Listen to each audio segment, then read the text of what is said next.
Okay, let's see this intro. You're going to kill it. Hey everyone, we know the last thing you need is another fitness podcast to catch you up on the newest trends. That's why Tony and I made Fitness Stuff, a podcast to expose misinformation in the industry by providing only evidence-based education, where today we are covering BCAA supplements. Is that good? That was really good. I'm very proud of you. Cool. Gold star for Marianna. All right, Tony, how are we on this lovely Friday? All right, here we go. Marianna did good. No, it was just funny. Maybe I'm just a little bit giggly. No, I'm really good. Even though, okay, I texted you right beforehand about how I spilled the drink, and that's why I was a few minutes late. Mm-hmm. So I got this. I told you about the Nespresso. Yes, machine, you did. Right? Ordered one. Expectations sky high. First thing I do is break it. I put the wrong pot in, break it myself. Call Amazon, say, may I have a replacement? They say, yes, sir. Send me a new one. I'm addicted to Nespresso. Yeah. Fun fact, I used to drink 6 cups of coffee a day when I was in grad school. Okay, that doesn't sound honestly, it doesn't sound, with how much of a caffeine addiction? But not like just a cup. Like, I would say more so 21 ounces or so. I know what you mean. Like, it's in a cup, but like the cup is actually like 3 cups. Yes, okay. Yes, for sure. So it's all right. You look at coffee makes you live longer. Or it shortens your life, depending on where you look. Yeah, I've also heard that tall people die sooner. So all 6 feet of me, which at this rate that we're going. I'll top you. I'll die first. Do you tall people? Wait, is that for real? Or are you making that up? Tall people have a shorter life expectancy, especially tall women.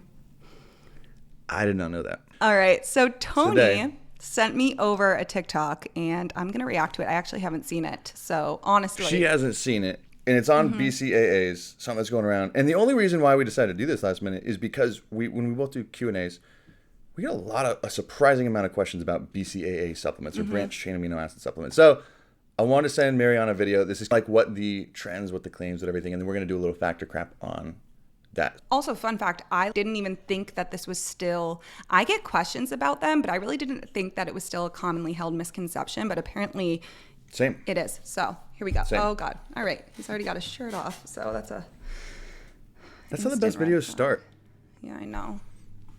Taking BCAAs, let's get into it. Number 1, the benefit of taking BCAAs is going to be increased lean muscle growth.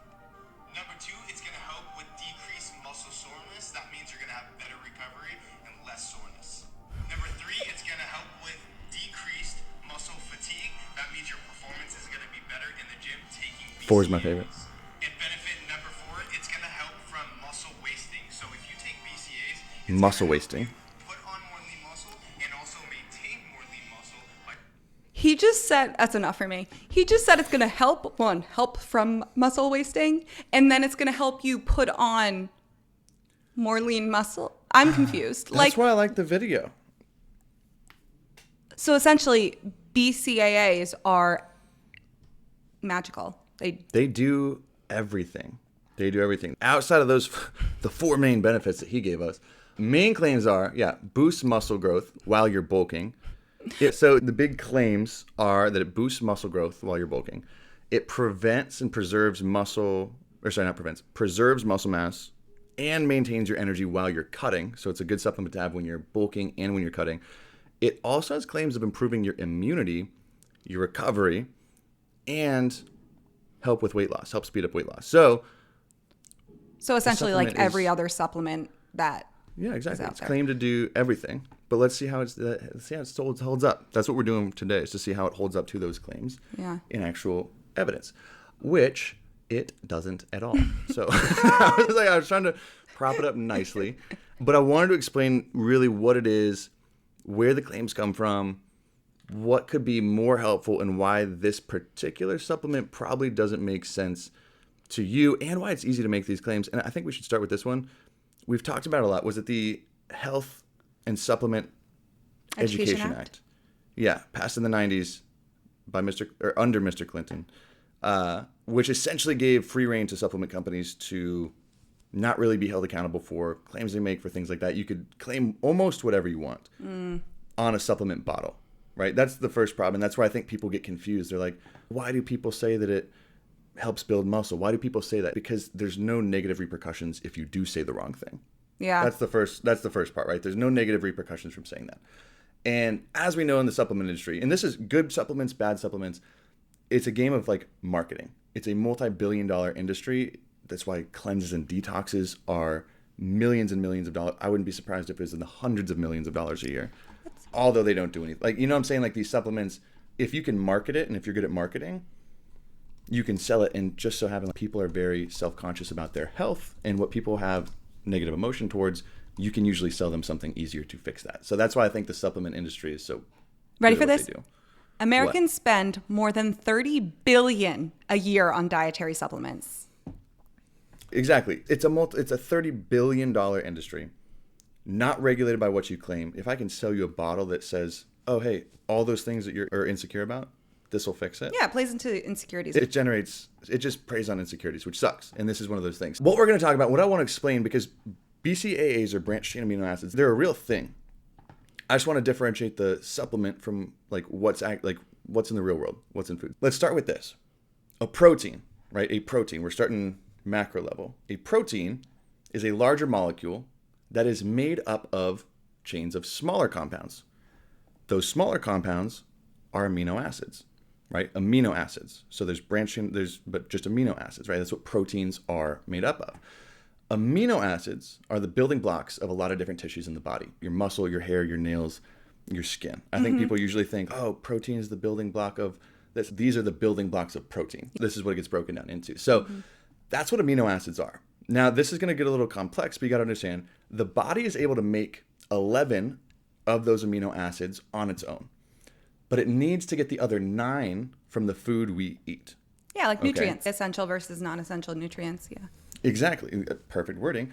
Those 9 that we need to consume from food because our body can't make it, those are called essential amino acids, also sold as a supplement called EAAs, essential amino acids. Those are the ones that we don't get made as. That's sold? That's like a thing? Essential? Yeah, it's not as popular. It's not as marketed, but you can go search, I think Muscle Pharma, it's like EAA products. A chicken breast? BCAA's are... Is it a chicken breast?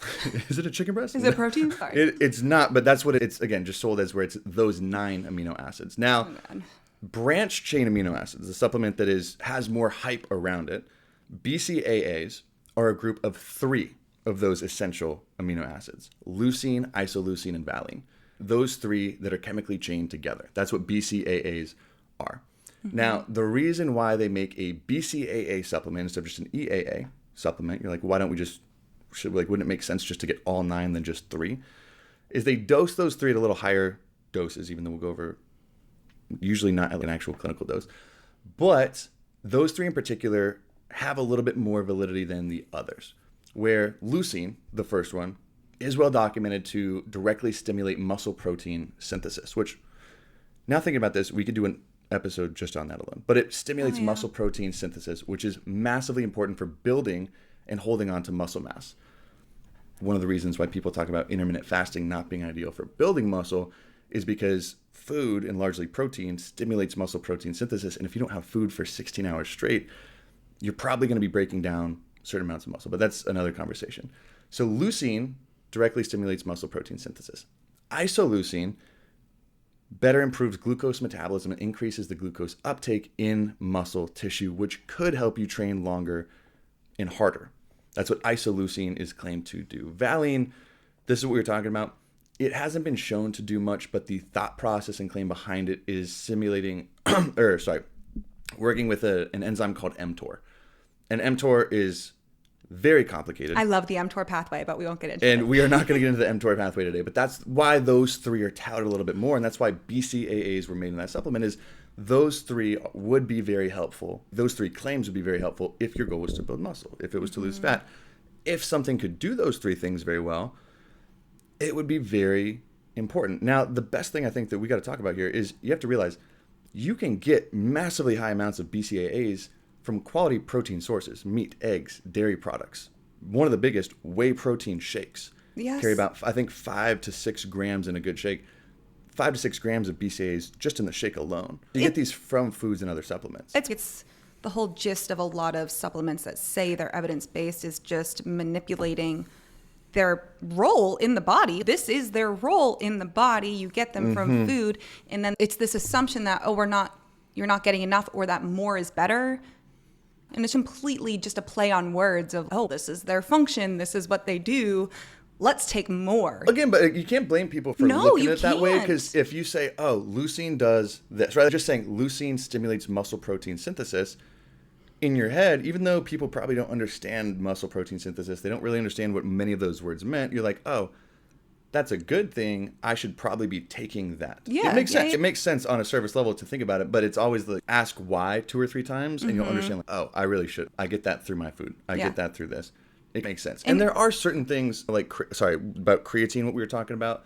You can find creatine in food, but you would need pounds and pounds of beef every day to hit your clinical dose. Yeah. And this is why science is so fascinating, because you have, and this is why there's not much research on BCAAs, but you do have those researchers who are like, oh, wow, this is actually really fascinating, the role these play in the body, and also the role comparing high protein diets to low protein diets, like how that may improve your performance, muscle protein synthesis.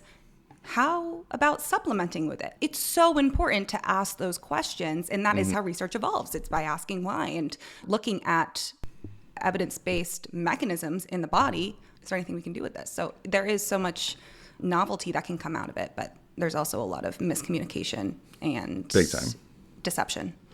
And the supplement industry usually adds to that miscommunication. Because it's easy to say. I mean, think about it. If I wanted to just make profit right now, and I told you what leucine does, what isoleucine does in the body, and then said I could sell you those two, anyone in their right mind without a background in nutrition or training in the space would be like, yeah, I would love that. I would love those benefits. You know what I'm saying? Like that's what I think it comes from, is they're doing it where they're not lying technically, but they're not telling you the truth. Yes. Is the big part.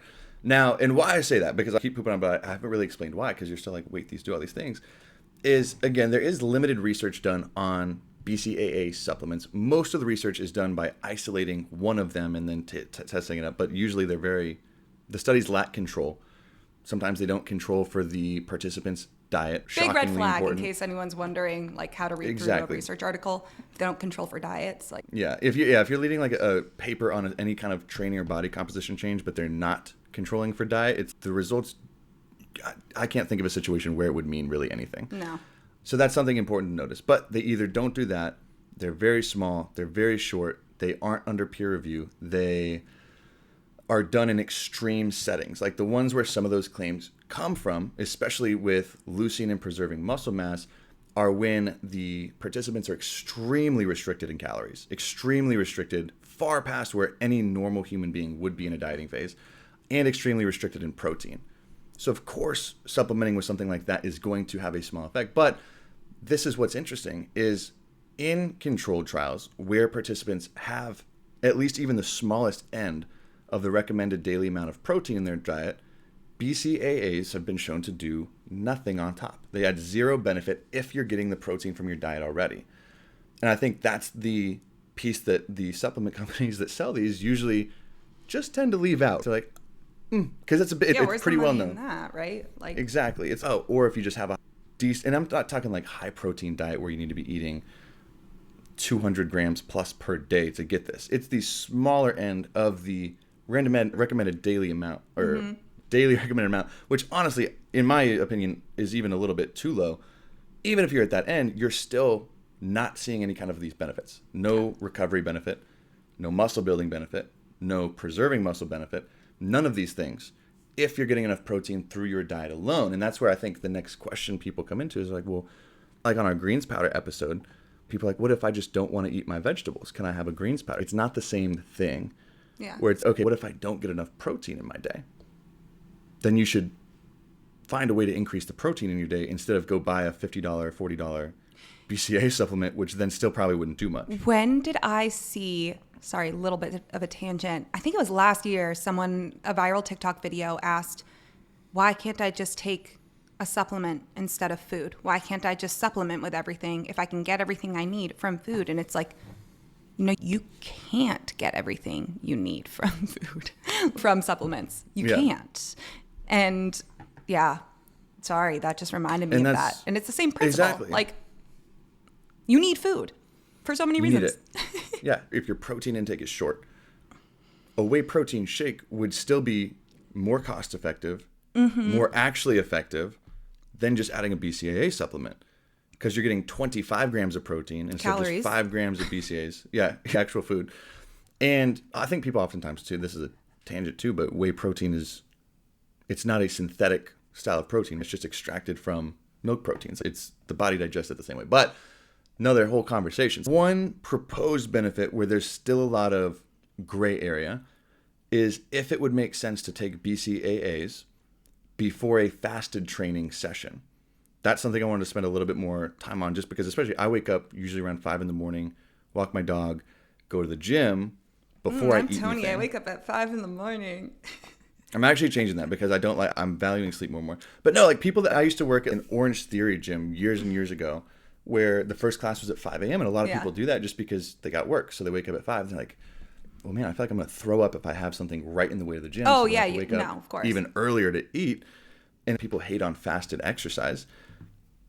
But I think it's a little miscommunication because, one, know that fasted training, I think this is the big one, isn't better for fat loss than fed training, based on, and we've talked about that a little bit more, but that's the big component. So people get mad and they're like, well, it's not better for fat loss. So they say you need to be eating before your training session. It's like, well, you don't need to be. I think a lot of people think about like, okay, well, what about your glycogen storage? Those are going to be. If you're going, it depends on that. If you're going to run a marathon or even a half marathon or like a couple miles, yeah, maybe you should. That would help to have a little food. But yeah, if you're getting up for an hour and a half workout in the morning, if you ate yesterday, your glycogen stores are still full. Like you don't have to worry about being depleted at all. So that's where people get mad. Like you have to eat this. If you work out in the morning, don't tell me I have to eat breakfast at 4:30 if I want to do that, right? Yeah, because if you're so concerned, have a banana. Yeah, and what happens there, because I'm even at the point where if I have a banana, I feel a little sick and I don't get as good of a workout if I do that. And I think, so I'd rather just say you don't have to force it. And I think the comforting thing there, and people were like, okay, you're going to have energy, but, and this is one thing that does happen, if you train fasted, you will break down more muscle. You will have a little bit higher muscle breakdown, which is counterintuitive, whatever your goal is. If you're trying to lose fat, the goal is to lose fat, not muscle. If your goal is to build muscle, the more muscle you lose, the more you're going to have to build to make up for that, which we know that is not really how it works. So losing muscle is never a good thing, really. It's never really a good thing. And you do have higher rates of muscle breakdown if you train longer in a fasted state. So that's where people are like, so it would make sense then, right? Because it doesn't break, technically, especially if you're like an intermittent faster. BCAAs don't break a fast, technically. But here's where I would say this, right? Leucine is the only BCAA that would make sense in that scenario, right? Because leucine is what stimulates muscle protein synthesis. That's what would prevent muscle protein breakdown in the first place. The other two wouldn't really do too much. Leucine, usually in BCAA supplements, isn't dosed high enough to actually do what it needs to do, boost muscle protein synthesis to a rate where it would prevent any muscle breakdown. So you need to take 2-3 doses of that BCAA supplement, because you got to remember, your BCAA supplement is not just leucine. It's all three of those together. So that's another big thing. Would that make sense to take it there? Not quite. And the solution to that I've found is there's a supplement called HMB, which is a metabolite of leucine. A metabolite of leucine. I think about 5% of leucine gets broken down into HMB, and that is the compound that they've really isolated and found has a pretty large effect on muscle protein synthesis. So taking a supplement like HMB, which you could find, I think the brand I use is like NutriCost. It's like $12-15 on Amazon, but I know there's several on Amazon, where if you take, and this has actually been shown in several papers, 1 to 3 grams, but I usually recommend 2 to 3 grams as like a clinical dose pre-workout, will raise rates to where you aren't breaking down muscle during a fasted training session. It doesn't break your fast. It's not food in your stomach.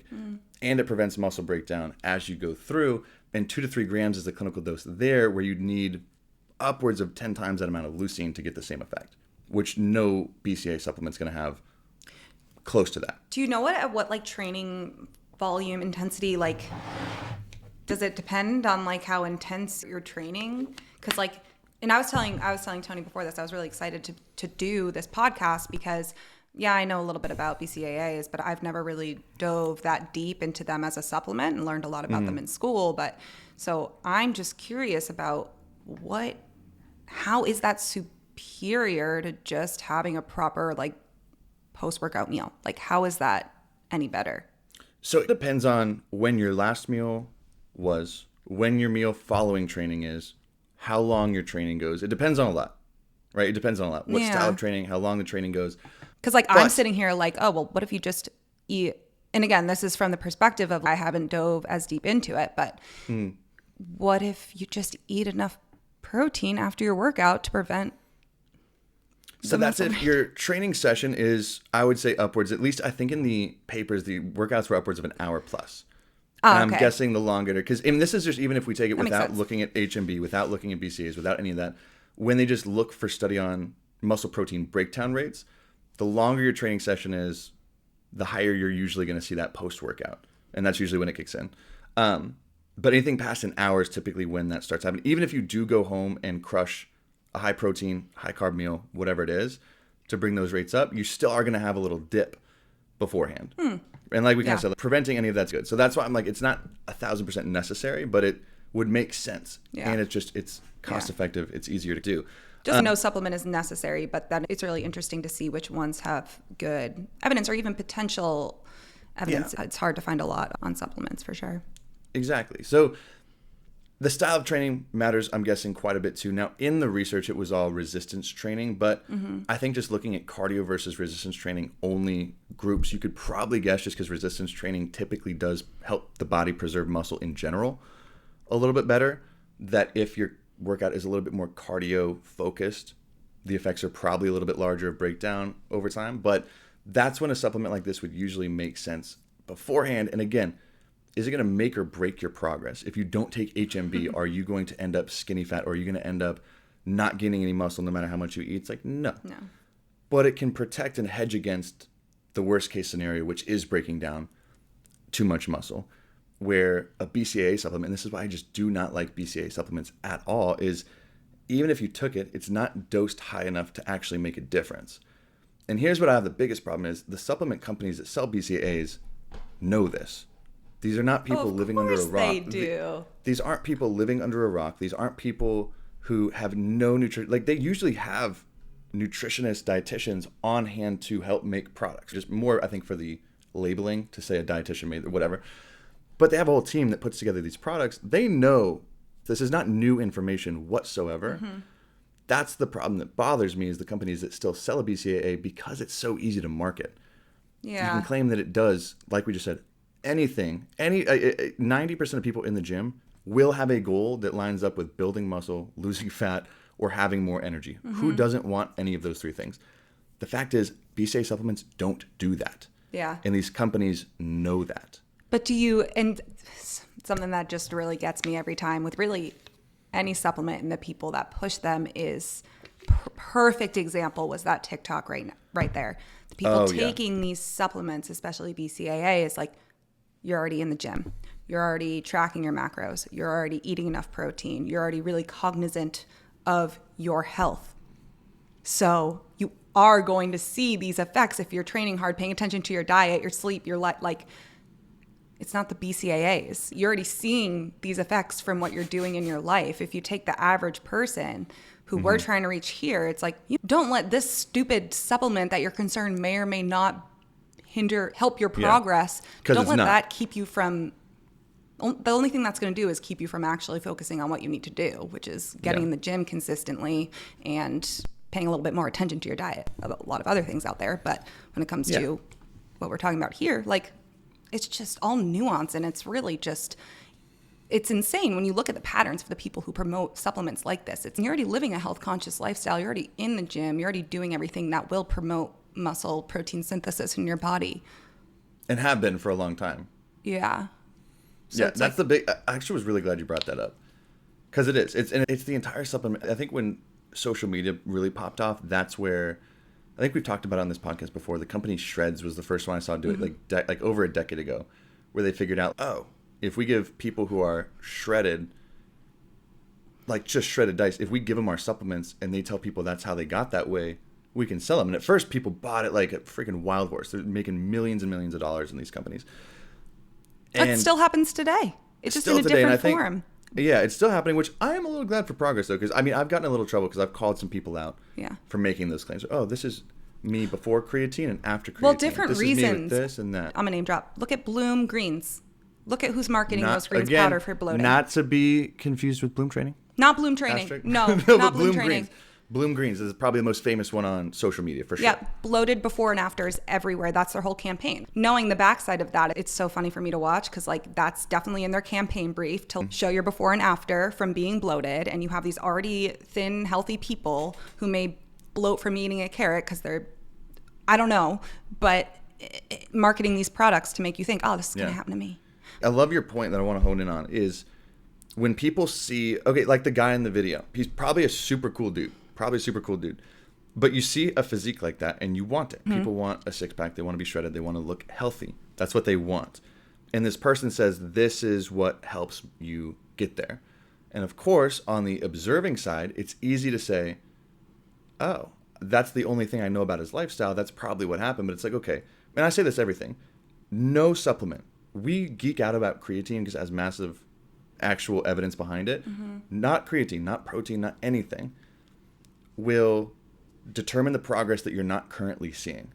If you're not losing weight and your goal is to be losing weight, no product or amount of product will change that. If you're trying to gain muscle, but right now you are not gaining muscle, no product will change that. Yeah. It always comes down to your training style and frequency, your calorie intake, and mostly protein, but your macronutrient distribution. Yeah. Those three things determine if you're making progress. Oh, no supplement can interact. So if you're not making progress, I promise you adding in whatever supplement, no matter how expensive, will not change that. And I think that's what people just have a really hard time getting in their head. Because again, this guy probably spends 1 to 2 hours in the gym 5 to 6 days a week, has probably tracked his food meticulously for 10 years. Maybe has good genetics. And probably has good genetics. Like all of these things that people will discount and say, it's probably not genetics. It's probably not his diet. It's probably not his training. It's got to be the supplement. That's what he's selling me right now. And that's the issue is people, it's so easy to discredit. I don't know, but it makes sense just based on psychology, right? Like you always want the path of least resistance. I get people asking me at least once a day in my comments, where are your credentials? As in showing my body. If I'm talking about something that has to do with physique or losing weight, fat, like, I'm sorry. What? Like, that's the world. Like, I have to show my body in order for you to take my advice. I don't want you to People don't want to see education. People don't want to see that. They're like, show me yours. I've been asked so many times to see like my six pack. I'm like, and because I'm not going to lie, because this was when I made Bloom and when I started like posting fitness content years ago, I looked at what the industry is right now, which I just was not really a fan of. If you're a girl, let's post booty pics. If you're a guy, let's post shirtless pics, which there's nothing inherently wrong with that. But I wanted to show people like the asymmetry there of just because someone looks a certain way does not mean that's credibility. I just made that a rule. I'm not going to post thirst traps. I'm not going to post shirtless stuff. I'm going to post things that matter, education, stuff like that. And I think that really does matter. I think it's starting to turn around where people are starting to realize, oh, I've listened to the shirtless people. Not saying anything's wrong with shirtless posting, because a lot of times people see motivation from it. You worked really hard to do so. But people are starting to realize there's that correlation of a lot of shirtless people have just been pushing supplements down people's throats. And people are finally starting to realize they're being lied to by those people. So they're finally starting to be like, oh, maybe I should care about your education, your performance history, you know what I'm saying? The things that actually matter when you're listening to somebody. I love it when people are confident in themselves, but when you do what I eat in a day and it's lift up your shirt first. Exactly. The premise behind that, it's, the whole idea behind that is this is what I look like and this is what I eat. Yeah. What do you think people get from that? Yeah. Which I get from like the skin in the game approach, because I appreciate skin in the game more than anything else. Like, me too. Yeah. If you're obese, and nothing against anything with obesity, but I'm saying if you're an obese person giving weight loss advice, a lot of people, not saying that your advice is not sound, because the fact that you're obese doesn't have anything to do with if your advice is sound. Yeah. But people like that skin in the game where it's, practice what you preach. You know what I'm saying? If I go into a doctor's office and I have an extremely unhealthy doctor and he gives me advice, I'm going to be honest, I'm probably not going to listen to him. Yeah. Just because of the fact. I might look into it on my own and then make my own decision. But it's like people buy the skin in the game. But I think people are starting to realize like actual education, actual things like that, it's a little bit deeper than just one facet.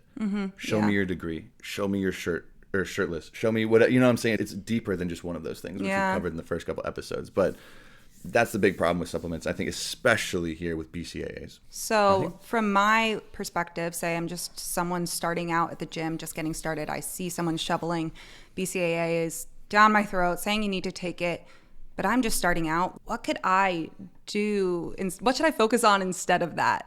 Same thing that happens when I get people that's like, I just started working out. Should I take creatine? Should I take BCAAs? Should I take protein? What I mentioned before, the 3 things that like move the needle. What's 10 times more important than any supplement you can buy, which there's even, now I'm thinking about it, it's a little bit more dynamic in the fact of like, sometimes buying supplements almost motivates you. Like, oh, new thing, like new running shoes or new, you know what I'm saying? Yeah, but that's like I'm not going to talk about that because that's stupid. That's silly. The things that you should focus on and what always should be focused on first.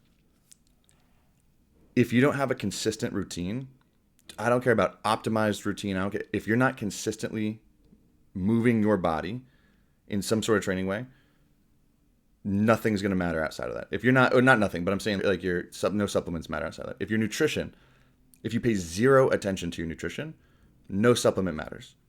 Your training, no supplement matters. That your recovery, like sleep, stuff like that. It's like all those things will go, it's an arbitrary number, but 100 times further of course, than even the best supplements. So people that are always like, I'm just starting out with creatine help. I'm just starting out with this help. I'm just starting out with BCAA's help. No, the answer is going to be no to any input, any supplement. Let's get this foundation first. Yeah. And that's why I refuse, because people see that I take supplements. People see that a lot of my clients take supplements. So when I get a new client, the first thing they ask me, especially if they're coming off like they haven't trained in months or something like that, at the end of the first Zoom that we're off of, they're like, okay, so what supplement should I be taking? Like, I see you talk a lot about creatine on your channel, on your podcast. Should I be taking creatine? I say, no. What do you mean? You said it does this, this, and this. It does. And so shouldn't I be taking it? It's like, no. And then they're like, why not? It's another thing to worry about that doesn't matter. It's like, these things matter. Once you nail down your training, once you nail down your nutrition and you're consistent, that's where certain supplements can then start making those very small incremental differences that will add up over time. Yeah. But it's like, there's the 1% on top. And that gets into like it just is such a different target audience and different population of people who are in that like biohacking realm of what small, tiny, and that's what they are, small, tiny changes can I make like that are so really specific and really small to level up the smallest bit. That is not most people. Yeah, that's what I'm saying. Once you're consistent, play around with it. Experiment with different supplements. Experiment with different things. When you are consistent and have been consistent. But if you can't do that, it's focusing on the wrong problem. Focusing on their problem. So that's where I think it would make a lot more sense to focus on. Yeah. But that's what I'm saying. Not the longest, but that's BCAA's in a nutshell. And a little bit more into the supplement industry, but that's BCAA's in a nutshell. That's what I got. Is there anything else we want to leave out or not leave out? No, I think that's it. It's a really similar pattern that we have here when we talk about supplements, and I hope that is received well in terms of, all right, let's take a broader look at this. How much can this actually impact how I'm progressing, how much I weigh, how much fat I like? Really, just there is so much that goes into it. And it's not that easy. It's not that easy as taking a supplement. It ain't. If it was I say this all the time, if it worked like the claim said, no one would be asking about it. No one would think it's not true. No one would be curious. No one would be that drastically in your face about them working. We would all know. So why would it be a topic of conversation that would go viral on the internet? Yep. If any of those supplements did this, if BCAAs did increase fat loss, muscle building, energy, it wouldn't be $1 billion. It would be $1 trillion industry. If something actually did that, realize that it would not be up for debate. It would be in everybody's hands today. Yeah. That's what it would be. So that's a solid point to end on. I like it. Where can people find us? They can find us on Instagram, TikTok, fs.pod. We also have a YouTube channel if you'd prefer to watch this.